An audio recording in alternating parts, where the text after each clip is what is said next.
Iya. Tapi direktur utama itu sudah Pak Tampu Bolon. Pak Tampu Bolon ya. Jadi kewenangan dari Dewan Direksi.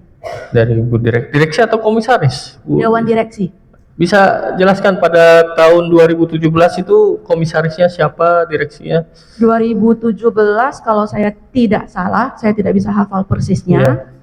Direktur utama itu adalah Pak Antoni Raymond Tampu Bolon. Direkturnya Ibu Jessica, komisarisnya Henry Lee. Henry Lee ya. Henry Lee sebagai pemilik saham berapa persen kurang lebih? Kalau dari mayoritas saham, ya. Kalau dari saham saya tidak bisa ingat persis lagi, tapi mayoritas. Mayoritas. Kalau untuk Pak Fandi Lingga? Fandi Lingga tidak ada saham di Tinindo. Tapi saudara kenal ya? Fandi Lingga itu adalah adik kandung dari Henry Lee. Adik kandung. Ada tidak jabatannya atau perannya di PT Tinindo?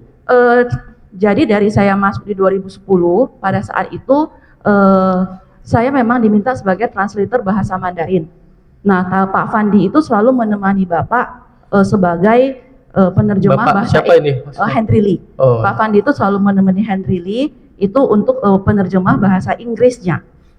Kemudian seiring di tahun 2011 atau 2011 itu Tinindo kita mulai mengajukan LMI brand.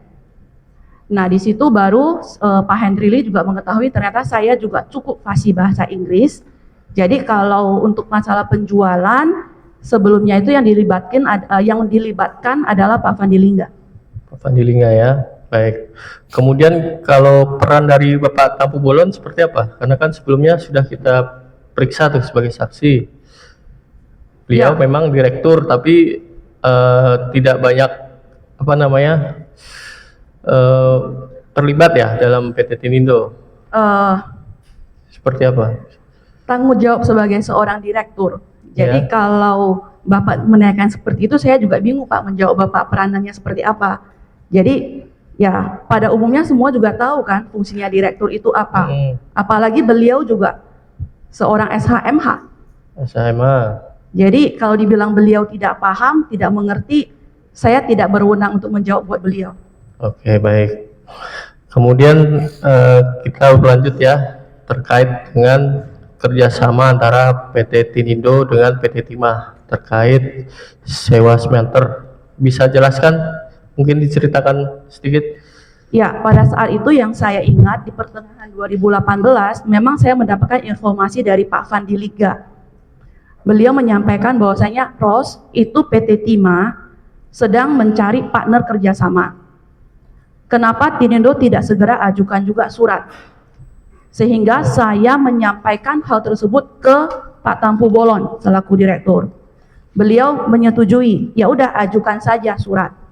Dan saya yang membuat draft surat pengajuan tersebut, saya minta ke beliau untuk tanda tangan. Saya masih ingat, beliau menjawab saya, kamu aja tanda tangan. Nah, saya menandatangani surat itu. Itu surat penawaran ya? Surat penawaran. Baik. Saya menandatangani surat penawaran, saya membuat draft surat itu, dan saya ingat saya minta lampirkan semua legalitas.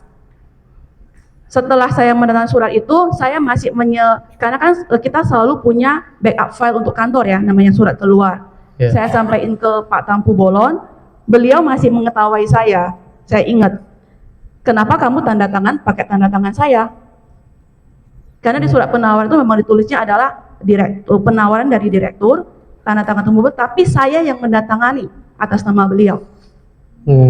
Nah, beliau masih mengetahui saya. Lain kali ingat ya, kalau saya suruh kamu tanda tangan, boleh pakai nama saya, tapi kamu harus tulis atas nama. Saya masih diajari demikian, saya masih ingat. Nah, setelah surat itu, saya mendapatkan laporan dari pabrik, bahwasanya ada tim dari PT Timah yang melakukan survei ke pabrik. Sebentar, tapi surat itu tetap saudara kirimkan ya? Tetap. Oke, baik. Tetap. Nah, kemudian selang 1 bulan atau 2 minggu, saya tidak bisa ingat persisnya lagi lah. Tapi saya mendapatkan laporan dari tim pabrik bahwasanya memang ada kunjungan dari tim PT Timah untuk melakukan survei atas kelayakan pabrik. Setelah itu kita mendapatkan draft surat, bukan draft lagi, sudah surat kontrak yang ditandatangani oleh Pak Rijal Palevi. Itu seperti apa itu? Dikirim atau Suratnya itu diantar? di suratnya itu saya terimanya dari Bangka. Dari kantor kita dari Bangka dikirim ke Jakarta. Nah, dikirim ke saya yang bawain ke Pak Tampu Bolon. Pak, ini ada surat kerjasama, kita sepertinya sudah disetujui oleh PT Timah. Ini tinggal kita nih yang tanda tangan setuju atau tidak. Saya sampaikan ke Pak Tampu Bolon. Dan beliau menandatangani surat tersebut setelah mereview. Nah, surat itu saya kirim balik ke Bangka. Seperti itu. Di review itu ditandatangani atau hanya cuma dilihat? Sekali lagi Pak, beliau seorang SHMH Pak. Iya, iya kan Jadi- saya tanya faktanya Jadi seperti kontrak itu apa? pasti beliau baca Pak. Tidak mungkin tidak dibaca. Iya, ditandatangani beliau. Tanda tangani beliau. Oke, baik. Selanjutnya dikirim lagi ke Bangka. Saya kirim balik ke Bangka untuk dikembalikan ke PT Timah. Setelah itu, apakah setelah itu berjalan perjanjian tersebut? Setelah atau perjanjian bagaimana? tersebut, ya dimulai kerjasamanya. Jadi setelah ada surat perjanjian, saya diinfokan dari pabrik juga, bahwasanya memang tim kita itu ada diundang ke PT Timah, itu untuk menjelaskan teknis kerjasamanya, yaitu pemasangan K3, pemasangan banner, penempatan personil dari PT Timah ke pabrik, dan kita itu diminta menyediakan ruangan untuk mereka yang standby di pabrik. Oh, jadi khusus ruangan untuk pegawai PT Timah lah ya. Betul. Kemudian terkait dengan pertemuan-pertemuan di Hotel Sofia, itu saudara mengetahui atau tidak? Saya itu ditelepon oleh Pak Fandi. Iya. Lagi-lagi itu tapi setelah ada kontrak kerjasama, Setelah ada kontrak ya. itu lebih kurang sepertinya di Maret atau Februari 2019. Saya tidak bisa ingat Maret. persis. Hmm. Nah, beliau pada saat itu memang ada masalah keluarga. Pak Fandi Lingga dengan Pak Henry Lee. Jadi Pak Fandi langsung telepon ke saya, Ros, ini ada pertemuan dengan PT Timah.